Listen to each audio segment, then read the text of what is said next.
할렐루야! 오늘은 창세기 19장의 말씀을 함께 보도록 하겠습니다. 사람이 살면서 실수할 때도 있고 실패할 때도 있지요. 뭐 다 부족하고 연약하기 때문입니다. 중요한 것은 실패한 다음입니다. 다시는 같은 실패를 하지 않고 나아져야 됩니다. 문제는 이런 실패를 겪어서도 나아지지 않는 경우죠. 같은 실수를 되풀이합니다. 우리는 롯을 통해 이런 모습을 한번 볼 수가 있습니다. 창세기 19장에 보면 롯은 지금 소돔에 있습니다. 사람은 거주 이전의 자유가 있잖아요. 롯이 어디에 살건 그것은 롯의 자유입니다. 하지만 지금 롯은 소돔에 살면 안 됩니다. 롯은요, 자기 눈에 좋을 대로 악한 소돔 땅을 선택했습니다. 창세기 14장에 보면 그 결과 어떤 일이 벌어졌지요? 전쟁에 십사이고 포로로 잡혔습니다. 아브라함이 군사를 이끌고 그 롯을 구출했습니다. 이렇게 호되게 당했으면 이제 그 악한 소돔을 떠나야 됩니다. 하지만 롯은 소돔을 떠나지 않습니다. 왜 떠나지 못하고 있지요? 1절에 보면 두 천사가 소돔에 이르렀을 때 롯이 소돔 성문에 앉아 있습니다. 롯이 성문에 앉아 있었다는 것은 의미가 있습니다. 당시의 성문은요, 여러 가지 일들이 벌어지는 곳이었습니다. 뭐 재판의 장소이기도 했고요. 사업의 거래소나 고지의 장소나 사교 생활의 주요한 무대이기도 했습니다.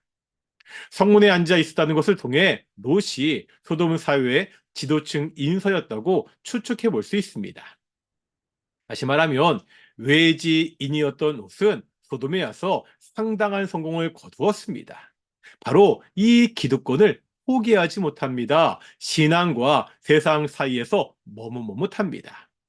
1절에 보면 저녁 때에 두 천사가 롯을 찾아와 성이 멸망할 것이라고 합니다.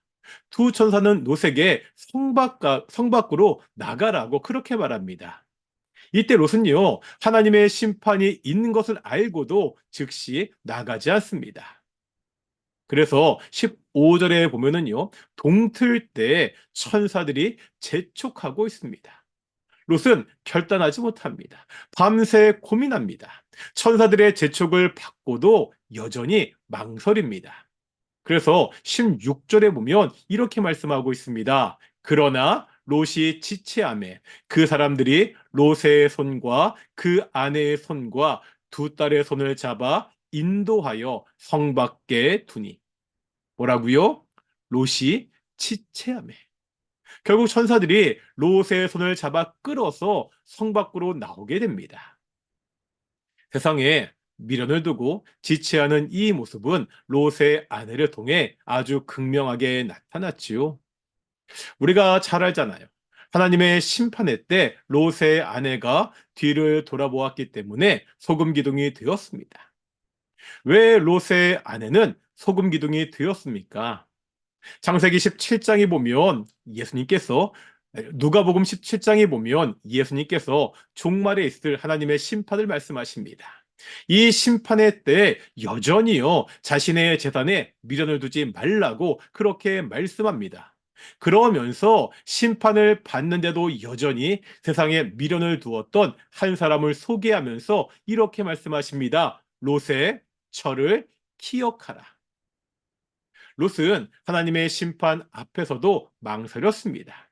하나님의 심판 앞에서도 세상의 것을 포기하지 못하고 주저주저했습니다. 이런 가장의 모습은 아내에게도 영향을 주었습니다. 결국 롯의 아내는 소금 기둥이 되고 말았습니다. 이것이 악한 세상을 선택하고 기회가 있어도 세상에서 돌이키지 못한 결과입니다. 우리가 사는 세상은 소망의 대상이 아닙니다. 사명의 대상입니다. 이 세상에 소망을 두지 않고 하나님이 주신 사명을 이뤄가는 성도들이 되시기를 축원합니다. 함께 기도하시겠습니다.